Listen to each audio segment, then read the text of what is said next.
Mtumishi wa Mungu Pascal Thomas amekuandalia kongamano la ukombozi wa msingi wa familia yako. Je, umechoka kupigana na vita usiyojua asili yake? Inawezekana unajituma sana, lakini mafanikio yanayeyuka. Inawezekana kwenye ukoo wenu kuna umri fulani mkifika, mambo yanakwama au vifo vinatokea. Shida haianzi na wewe, shida iko kwenye msingi. Kama misingi ikiharibika, mwenye haki atafanya nini? Zaburi mlango wa 11 mstari wa 3. Tunakukaribisha kwenye kongamano kubwa la siku 2 la kuvunja maagano ya kurithi na kurejesha hatma. Ni tarehe 28 mwezi huu wa pili mpaka tarehe 1 mwezi wa 3 2026. Maagano ya kifamilia hapa katikati napitisha operation.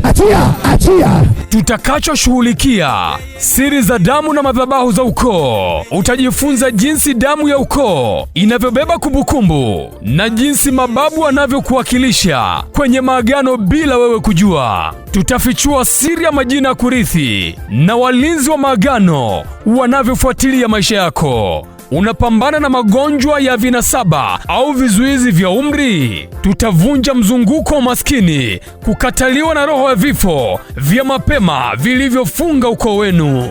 Hatua za ushindi wa ukombozi wa kudumu na kutumia nguvu ya damu Yesu Kristo na kufuta kila agano la kishirikina. Hii ni ibada ya kusaidia. Hii si ibada ya kawaida, ni mahakama ya Kristo ya kwenda kufuta hukumu zilizopitishwa dhidi ya ndoa yako, biashara yako na afya yako. Njoo uondoe nira iliyowekwa mabegani mwa uzao wako. Ananyota kila akiongea, kila akitoa sauti, saidia huyo. Paso ya madhabahu, paso ya agano. Ni Kisongo chini ya kiwanda cha A to Z.